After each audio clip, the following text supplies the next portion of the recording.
নমস্কার বন্ধুরা, আজকে আবার চলে এলাম একটা নতুন ভিডিও নিয়ে। এটা একটা ব্রেকফাস্ট রেসিপি, একটা হেলদি ব্রেকফাস্ট রেসিপি। ভাবলাম তোমাদের সঙ্গে একটু শেয়ার করে নিই। শীতকাল, তাই প্রচুর সবজি পাওয়া যাচ্ছে। তাই আমার ঘরে যা যা সবজি অ্যাভেলেবেল ছিল সেই দিয়ে আমি একটা চিন্ডা রেসিপি রেডি করে নিলাম। এটা আমি চালের গুঁড়ো এবং আটা দিয়ে রেডি করেছি। তোমরা শুধু আটা দিয়েও রেডি করতে পারো বা এই চালের গুঁড়োর সঙ্গে অল্প একটু ময়দা মিশিয়েও রেডি করতে পারো। চালের গুঁড়ো দিলে এটা টেস্টটা অনেকটা বেড়ে যায়, সেই কারণে আমি শুধু ময়দা দিয়েও করি।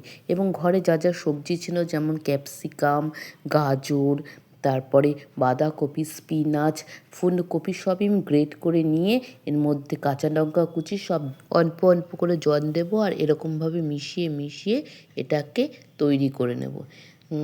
দেখো, ঠিক এইভাবে আস্তে আস্তে করে অল্প অল্প জল দেবে আর মিশিয়ে দেখো এইরকম একটা ঘোল তৈরি করে নেব। এবার আমি এই চাটুটা বসিয়ে চাটুর মধ্যে তেল দিয়ে দেবো। তোমরা ননস্টিক প্যানও নিতে পারো।